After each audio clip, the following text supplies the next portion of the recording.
आम्ही अनेक वेळा मुंबईमध्ये आलोय अधिवेशना, मुंबई आमचं घर नाहीये, मी पुण्याचा आहे, पण मुंबईमध्ये अधिवेशनाच्या निमित्तानं राहतो। सकाळी 6, 7:30, 7, 7:30 पर्यंत मुंबईमध्ये कुठेही पीक आवर नाहीत।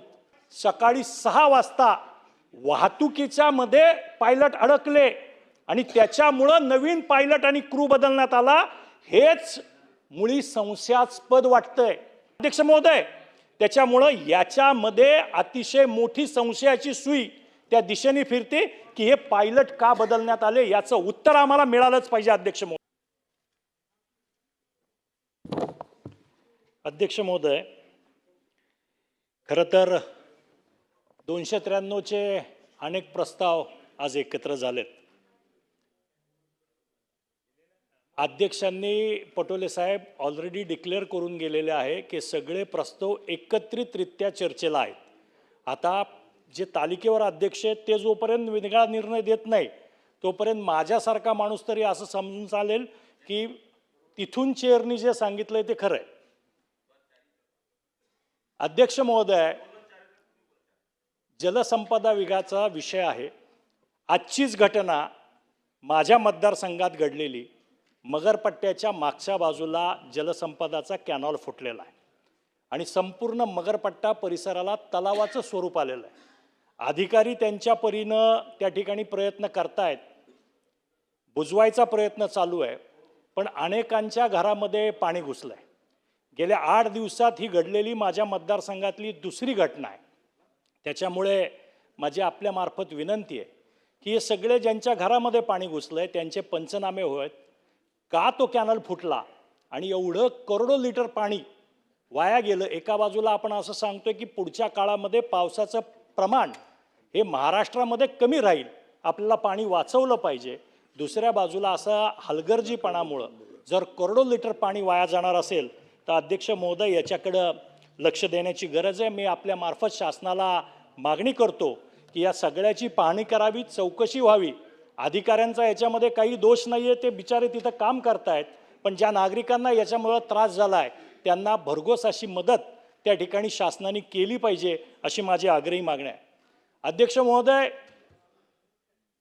28 जानेवारी 2026 हा या महाराष्ट्राच्या इतिहासातला अतिशय काळाकुट्ट दिवस, जो महाराष्ट्र कधीच त्यांच्या आयुष्यात ही 14 कोटी जनता विसरू शकणार नाही अशी तारीख म्हणजे 28 जानेवारी। त्या दिवशी या महाराष्ट्राच्या राजकारणातील अतिशय दैदिप्यमान असा तारा या क्षितिजावरून निखळला आणि आपल्यातून आपल्या सर्वांचे लाडके दादा, महाराष्ट्राचे दादा आपल्याला सोडून गेले। हे दुःख महाराष्ट्रातल्या 14 कोटी जनतेला आहे। उभा महाराष्ट्र हळहळला। आजपर्यंत महाराष्ट्राच्या इतिहासामध्ये अगदी ज्या माणसाला स्वतःचं घर नाही, ज्याच्याकडं कुठली साधन सामुग्री नाही, त्यांनी पेपरमधला दादांचा फोटो त्या ठिकाणी अडकून श्रद्धांजली वाहताना आपण सर्व महाराष्ट्राने पाहिलं। पण अशा वेळी आमच्या सगळ्यांच्या मनात, मी एकटा बोलतोय इथं आमदार म्हणून, पण इथं राष्ट्रवादीचे बसलेले सगळे आमदार जेवढे आहेत त्यांचंही आणि महाराष्ट्रातल्या 14 कोटी जनतेच्या मनामध्ये काही प्रश्न आहेत। आम्ही सर्वांनी आमच्या नेता सुनेत्रा वहिनी पवार यांच्या नेतृत्वाखाली मुख्यमंत्री साहेबांना निवेदन दिलं, चौकशी करायची मागणी केली। सरकार, मुख्यमंत्री साहेब त्याच्याबद्दल अतिशय समक्षपणे आणि समर्थपणे ती सगळी चौकशी करतील याबद्दल आमच्या मनात पूर्ण खात्री आहे। त्यानंतर आम्ही सगळ्या आमदारांनी एक निवेदन केलं, ते सन्माननीय मुख्यमंत्री महोदयांना दिलं। मुख्यमंत्री महोदयांनी ते स्वीकारलं आणि आम्हाला आश्वासित केलं की या संदर्भातली सखोल अशी चौकशी करून जे जे काही असेल ते समोर आणलं जाईल। पण महाराष्ट्रातल्या 14 कोटी महाराष्ट्रांच्या लोकांच्या मनामध्ये जे प्रश्न आहेत ते विचारले गेले पाहिजेत ना, त्याला वाचा फुटली पाहिजे। आणि म्हणून अध्यक्ष महोदय, मला असं विचारायचं आहे की हे सगळं होत असताना आम्ही सगळ्यांनीच ऐकलं की याच्यामध्ये ज्या गोष्टी होत्या त्याच्यामध्ये हा अपघात का घडला तर वारंवार सांगितलं जाते, अनेक अहवाल आले, त्याच्यात सांगितलं आले की दृश्यमानता कमी होती, व्हिजिबिलिटी नव्हती. मग विमानानं हा प्रश्न पडतो अध्यक्ष महोदय की अत्यंत कमी दृश्यमानता असताना हे मुख्य कारण सांगितलं जातं. मग अशा वेळी लँडिंग करायचा प्रयत्न का केला गेला? एक महाराष्ट्राचा नेता, उपमुख्यमंत्री त्या विमानात बसलेला आहे. अशा परिस्थितीत जर दिसत नाहीये तर मग विमान उतरवायचं डेअरिंग का केलं गेलं? का विमान वळवून दुसऱ्या एअरपोर्टकडे नेण्यात नाही आलं? का थोडा वेळ थांबवण्यात नाही आलं? हे प्रश्न आमच्यासारख्याला पडलेले आहेत. याची उत्तरं मिळाली पाहिजेत अध्यक्ष महोदय. याची उत्तरं जोपर्यंत मिळत नाहीत तोपर्यंत महाराष्ट्राच्या मनाला शांती लाभणार नाही अध्यक्ष महोदय. मग हे लँडिंग करण्यासाठी ही जी काही messrs VSR ventures private limited company होती, यांच्याकडून काही पायलटवर दबाव होता का की नाही तुम्ही उतरवलंच पाहिजे विमान, दिसत नसलं तरी? व्यवस्थापकाकडून काही दबाव होता का? याची ही चौकशी झाली पाहिजे, याची उत्तरं मिळाली पाहिजेत अध्यक्ष महोदय. असं परिस्थिती असताना मग हे असुरक्षित लँडिंग करण्याचा प्रयत्न का केला गेला अध्यक्ष महोदय? हा खरा प्रश्न आहे. हा महाराष्ट्राच्या 14 कोटी मनामनात पडणारा प्रश्न आहे की जर दादांसारखी अतिमहत्वाची व्यक्ती विमानात आहे तर असुरक्षित लँडिंग करायचा निर्णय का घेतला गेला? विमानानं बारामतीचं जर दिसत नव्हतं, लँडिंगला सुरक्षितता वाटत नव्हती, तर मग दुसऱ्या विमानतळाकडे का नाही विमान उतरवलं, वळवलं का नाही? या प्रश्नाचं उत्तर महाराष्ट्राला मिळालं पाहिजे अध्यक्ष महोदय. दुसरीकडे वळायच्या ऐवजी लँडिंगचा धोका का पत्करला गेला? असा काय दबाव होता? कारण तिथून पुणे तर 15-20 मिनिटावर परत फिरले असते तर 15-20 मिनिटाला आले असते. पुण्यामध्ये बाकीची लँडिंग सॅफ होत होती. मग कुणाचा दबाव होता?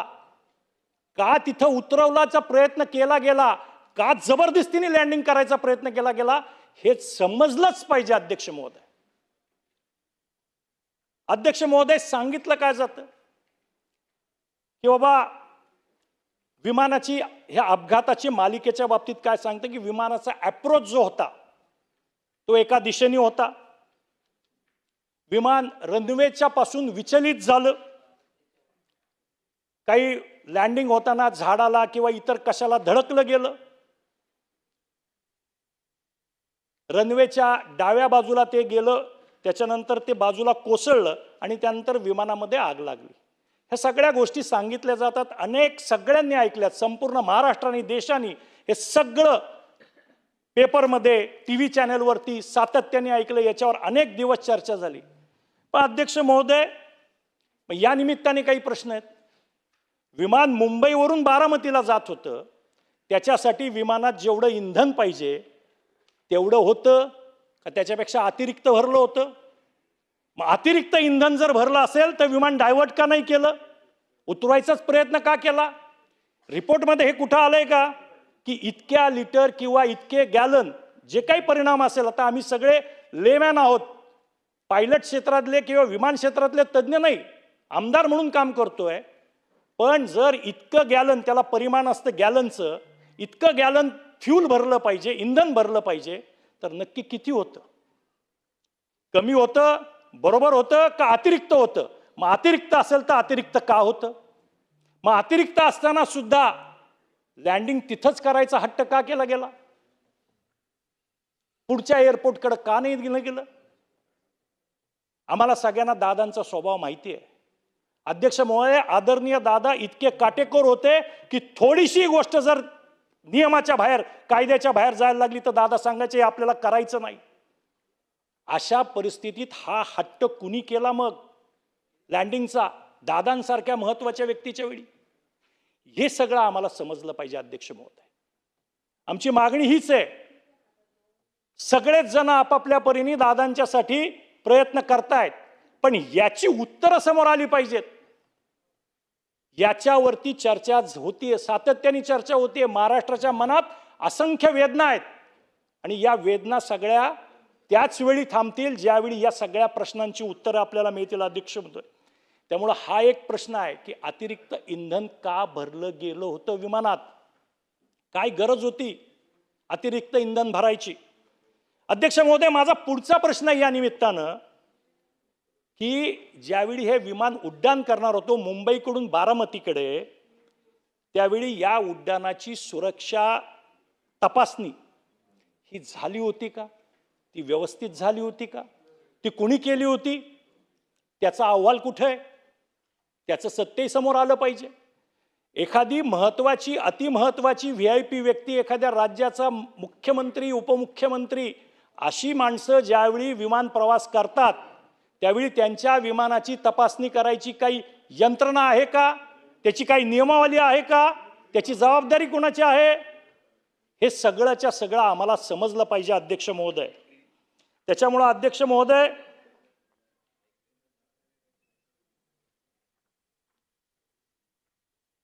कुठलंही विमान ज्यावेळी उड्डाण करतं त्यावेळी त्या विमानाला उड्डाणासाठी पात्र ठरवणारी जी काही एक AME एअरक्राफ्ट मेंटेनन्स इंजिनियर हे असतात.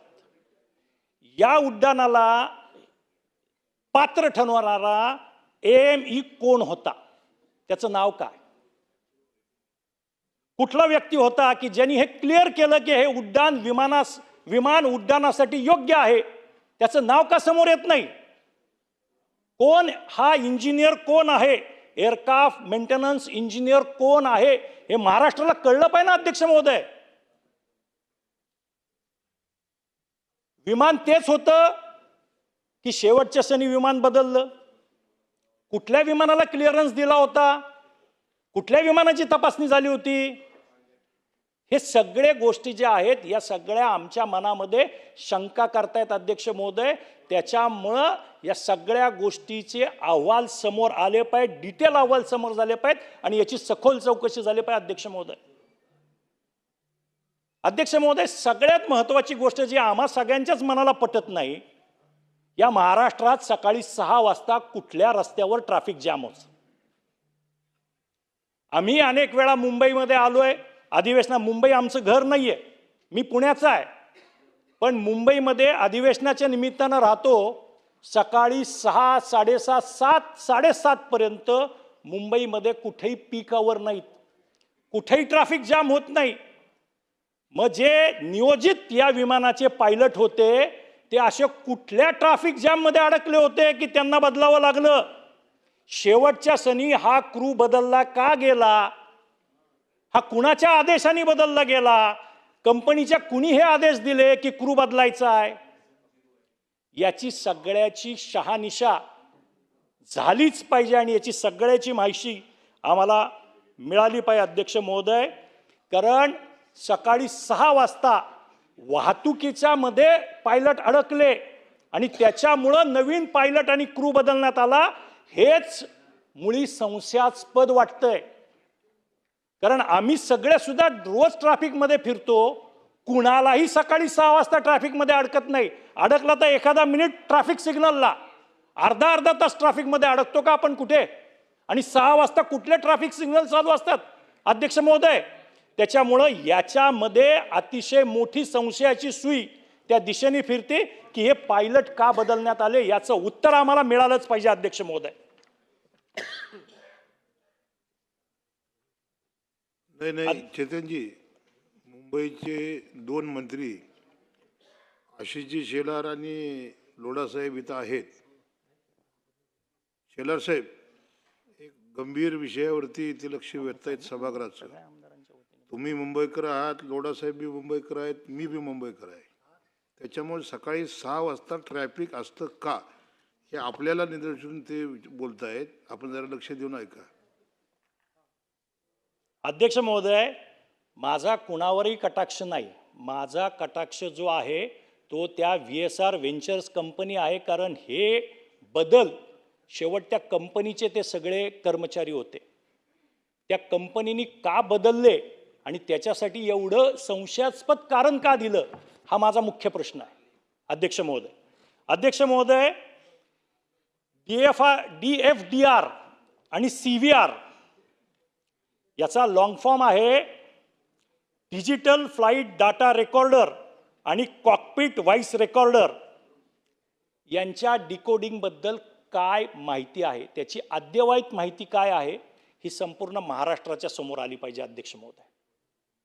कारण एक गोष्ट आहे, हे सामान्य माणसाला कळत नाही, सामान्य माणसाला त्यातलं काही समजत नाही. आम्हाला एकच गोष्ट कळते, आमचे दादा गेलेत, त्याचं कारण आम्हाला कळलं पाहिजे की नक्की काय झालं होतं, कशामुळे हे घडलं, कशामुळे हा सगळा प्रकार घडला, हे महाराष्ट्रातल्या जनतेला आणि राष्ट्रवादीच्या आणि या सभागृहातल्या सर्व आमदारांना समजलंच पाहिजे. ही आमची मागणी आहे अध्यक्ष महोदय. अध्यक्ष महोदय, हे सगळं एवढं घडलं, एवढं सगळं झालं. आमचे नेते जयदादा यांनी एक व्हिडिओ सुद्धा पोस्ट केला, त्याच्यामध्ये तो कंपनीचा मालक विमान उडत असताना झोपलाय. काय चौकशी झाली पुढे, काय कारवाई झाली पुढं, का चौकशी होत नाहीये, का कारवाई होत नाहीये. त्यांची काही विमानं थांबवली, 2-4, संपूर्ण विमानांची चौकशी का नाही झाली. कारण अनेक ठिकाणी त्याच्यात आलं की त्यांचे उड्डाणाचे तास भरून गेले होते तरी त्याचा मेंटेनन्स होत नव्हता. संपूर्ण फ्लीट ग्राउंड का करण्यात आली नाही या कंपनीची, का या सगळ्याची चौकशी झाली नाही, का प्रत्येक विमानाची बारकाईने तपासणी झाली नाही. काही दिवसापूर्वी मुख्यमंत्री महोदयांनी सुद्धा याच कंपनीचं विमान वापरलं होतं. त्याच्या आधी एकनाथ शिंदे साहेब मुख्यमंत्री असताना याच कंपनीचे विमान वापरत होते. एवढ्या महत्त्वाच्या व्यक्ती या विमानातून प्रवास करतात, तरी सुद्धा यांच्याकडं जर मेंटेनन्समध्ये एवढी दिरंगाई हलगर्जी होत असेल तर यांच्यावरती कारवाया का होत नाहीयेत अध्यक्ष महोदय. का यांची सगळी फ्लीट ग्राउंड केली जात नाहीये, का यांच्या सगळ्या विमानांना थांबवून त्यांची पूर्ण चौकशी, सखोल चौकशी केली जाते, हा प्रश्न आहे अध्यक्ष महोदय. अध्यक्ष महोदय, कारण काही सांगत प्रत्यक्षदर्शी असं सांगतात आणि आम्ही सगळ्यांनीही TV चॅनलला बघितलंय की विमानामध्ये स्फोट झाले, अनेक स्फोट ऐकू आले. मग त्या विमानामध्ये इंधनाव्यतिरिक्त इतर काही अज्ञात असा माल कार्गो भरला होता का.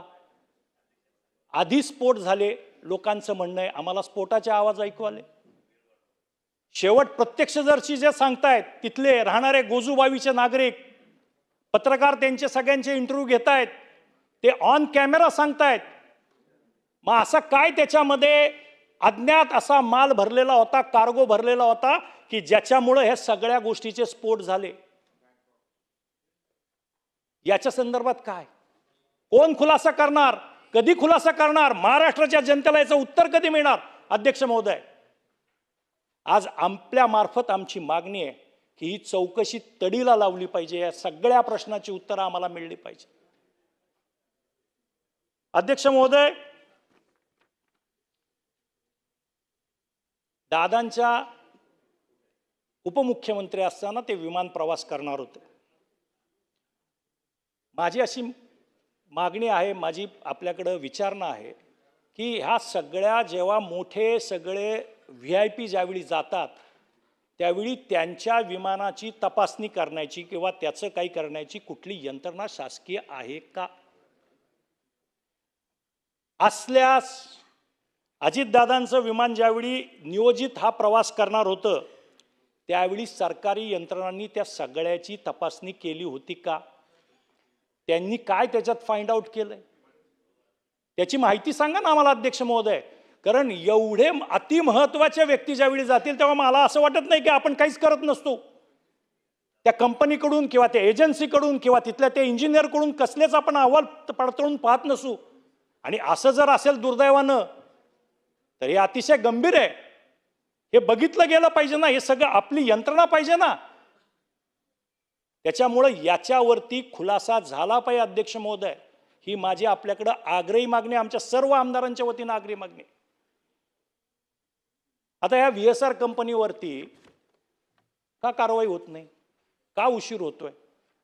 अपघात झाला हे तर स्पष्ट आहे, क्रू बदलला गेला होता हेही स्पष्ट आहे. मग या कंपनीवरती, कंपनीच्या मालकांवरती का कारवाई होत नाही? त्यांची चौकशी का होत नाही? त्यांची सखोल चौकशी का होत नाही? त्यांच्या नार्को टेस्ट केल्या पाहिजेत अध्यक्ष महोदय. हे जे पायलट बदलले गेले, त्या 2 पायलट जे सांगतायत की वाहतुकीत सापडलो, त्यांच्या पण नार्को टेस्ट करा ना. त्यावेळी सत्य समोर येईल की हे खरंच ट्रॅफिकमध्ये सापडले होते का ह्यांना कोणी सांगितलं होतं तुम्ही जायचं नाहीये तिथं म्हणून. त्यामुळे अध्यक्ष महोदय, या सगळ्या गोष्टी ज्या आहेत, या गोष्टींवरती प्रकाश पडला पाहिजे. ही माझी आपल्याला 14 कोटी महाराष्ट्रातल्या जनतेच्या वतीनं आज आग्रही मागणी आहे अध्यक्ष महोदय आपल्याकडे. अध्यक्ष महोदय, याच्यामध्ये अनेक बाबी आहेत. माझ्याकडे आता एवढ्या बाबी आहेत की बोलायला लागलो तर 4 तास सुद्धा पुरणार नाहीत अध्यक्ष महोदय. अध्यक्ष महोदय, आमचा स्पष्ट त्याच्यातून एक आहे की या विमान कंपनीने सुरक्षा मानांकनाकडे दुर्लक्ष केलंच होतं. हे आमचा स्पष्ट आरोप आहे. या कंपनीची विमानं खराब असताना सुद्धा ही कंपनी सेवा देत होती. या कंपनीची विमानं हवेमध्ये उडत होती. जेव्हा की त्यांची मेंटेनन्सची जी काही मर्यादा आहे ती ओलांडली गेली होती. त्यांच्या इंजिनच्या मेंटेनन्स असतील, त्यांचे बाकीचे मेंटेनन्स असतील, याच्या सगळ्या सीमा ओलांडल्या होत्या. यापूर्वी सुद्धा या कंपनीच्या विरोधात अनेकदा तक्रारी झाल्या होत्या. पण कुणाचा वरद असतं या कंपनीला की त्या तक्रारींकडे कानाडोळा केला गेला अध्यक्ष महोदय.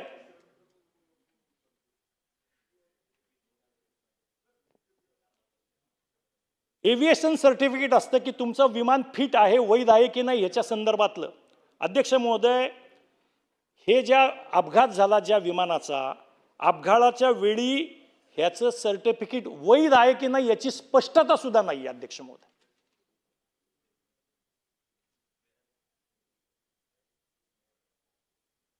फिटनेस प्रमाणपत्र जे पाहिजे ते फिटनेस प्रमाणपत्र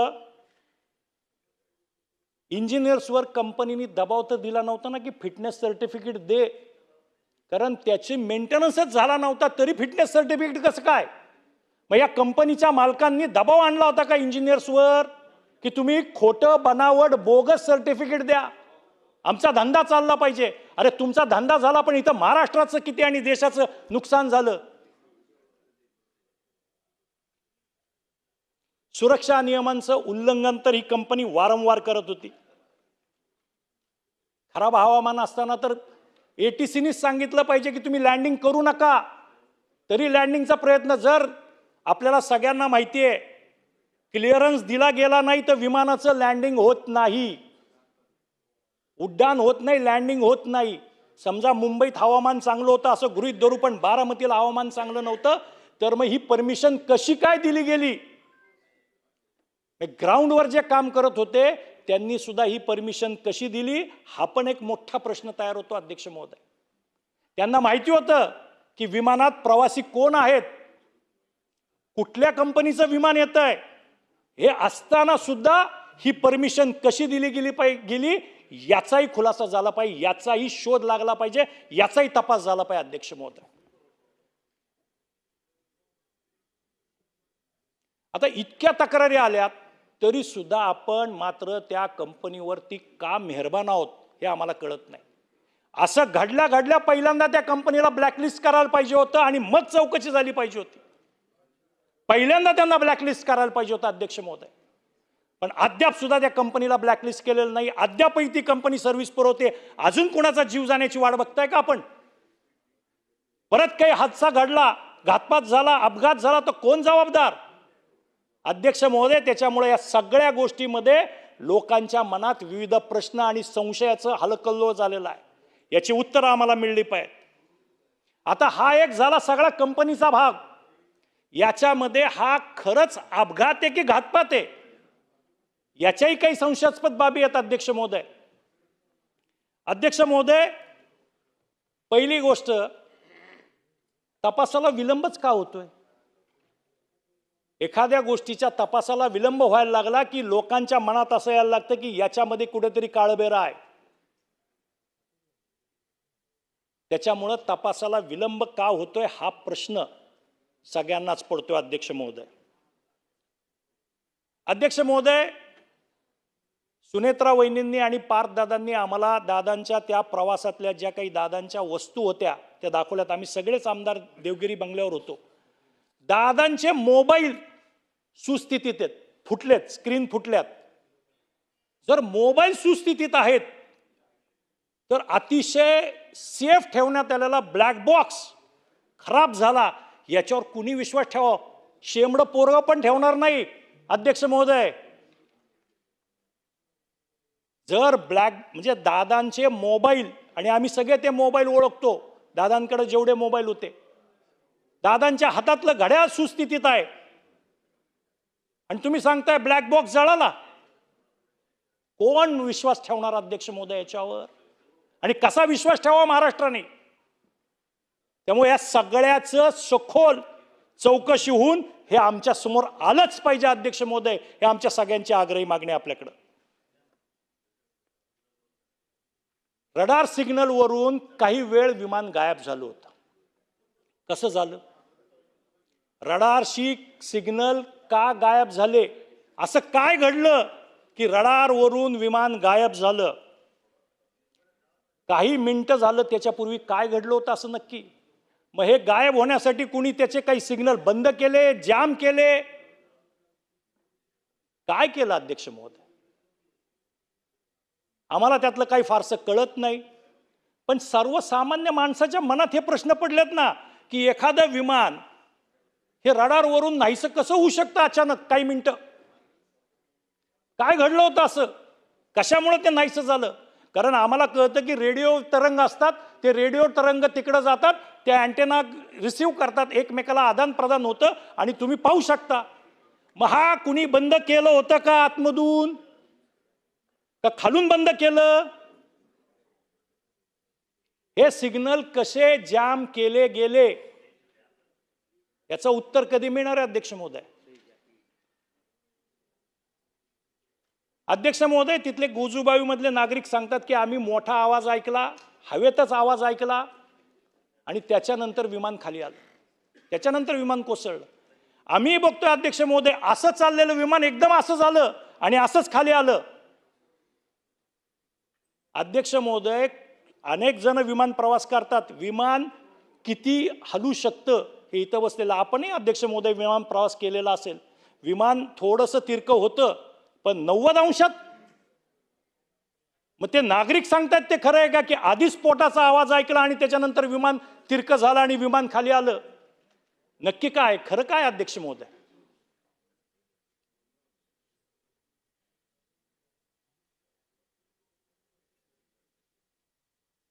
त्यामुळं अध्यक्ष महोदय, तिथं प्रत्यक्षदर्शी जे आहेत, साक्षीदार जे आहेत आणि आत्ता जे समोर येते त्याच्यामध्ये तफावत आहे. त्यांच्या जबाबात आणि याच्यात सगळ्यात तफावत येते.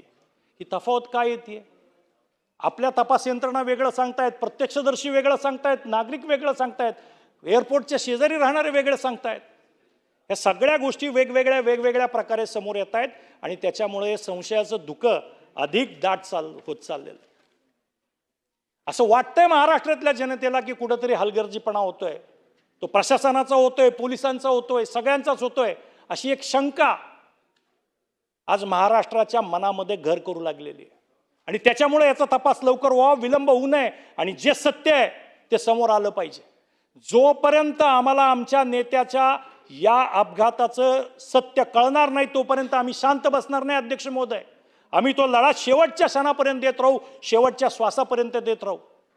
पण आमच्या समोर सत्य आलंच पाहिजे अध्यक्ष महोदय, ही आमची आग्रही मागणी आहे. खरं तर आम्ही मुख्यमंत्री महोदयांकडे याचा CBI कडून तपास व्हावा याची मागणी पूर्वच केलेली आहे. पण गरज पडल्यास आंतरराष्ट्रीय तपास यंत्रणा, ज्याला आपण NTSB म्हणतो, त्यांना सुद्धा पाचारण केलं जावं, त्यांच्या सगळ्या तज्ज्ञांची मदत घेतली जावी आणि नक्की काय घडलं होतं आणि कशामुळे हे घडलं याच्यावरती प्रकाश पडलाच पाहिजे. याची संपूर्ण सखोल चौकशी होऊन आमच्या पुढे सगळं आलंच पाहिजे, हे आमची आपल्याकडं आग्रही मागतो. खूप साऱ्या गोष्टी त्याच्यामध्ये बोलता येईल. तांत्रिक विश्लेषण झालं पाहिजे, फॉरेन्सिक ऑडिट झालं पाहिजे, सायबर अँगल होता का त्याच्यामध्ये, काय एखादा सायबर अटॅक होता का याची माहिती आम्हाला मिळली पाहिजे. त्याचप्रमाणे या सगळ्यामध्ये हे धागेदोरे कुठे आहेत? याचीही माहिती घेतली पाहिजे. देशात आहेत, देशाबाहेर आहेत, आंतरराष्ट्रीय आहेत, काय नक्की आहे हे कळलं पाहिजे ना अध्यक्ष महोदय. महाराष्ट्राने एक मोठा नेता गमावला आहे. महाराष्ट्राचा उद्याचा उशक्काल आपण गमावलेला आहे. हे समोर आलं पाहिजे अध्यक्ष महोदय. आणि या सगळ्यासाठी आपण सर्वांनीच मिळून, या सभागृहाने मिळून प्रयत्न केले पाहिजेत असं मला वाटतं. अध्यक्ष महोदय, खूप साऱ्या गोष्टी आहेत, पण आम्हाला असं वाटतं की हे सगळे जे अहवाल आलेले आहेत त्या अहवालावरती तज्ज्ञ चर्चा करतायत, त्याची कारणमीमांसा करतायत, पण अनेक गोष्टी या सामान्य बुद्धीला सुद्धा पटत नाही. तो म्हणजे एक साधी गोष्ट आहे की आम्ही ज्यावेळी बघतो की दादांनी घातलेलं जॅकेट सुद्धा अर्ध जळलेलं आहे, अर्ध आहे, तर ब्लॅक बॉक्स संपला आणि त्याच्यातून आता काही डेटा रिकवर करता येत नाही, तो परदेशात पाठवावा लागतोय. याच्यावर विश्वास नाही बसत अध्यक्ष महोदय. त्यामुळे शेवट ही न्यायाची आणि सत्याची लढाई आहे आणि ही न्यायाची आणि सत्याची लढाई आम्ही लढत राहू. जोपर्यंत आमच्या नेत्याला न्याय मिळत नाही, आमच्या समोर सत्य येत नाही, तोपर्यंत आम्ही कुणी थांबणार नाही अध्यक्ष महोदय. अध्यक्ष महोदय, हे आलं पाहिजे, सगळं जनतेच्या समोर आलं पाहिजे, महाराष्ट्राच्या समोर आलं पाहिजे. अध्यक्ष महोदय, आजही आम्ही सगळेच जण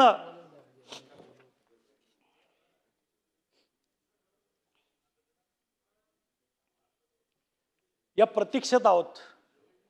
या महाराष्ट्राच्या मनातल्या प्रश्नांना उत्तरं मिळतील आणि आमच्या दादांना न्याय मिळेल. धन्यवाद.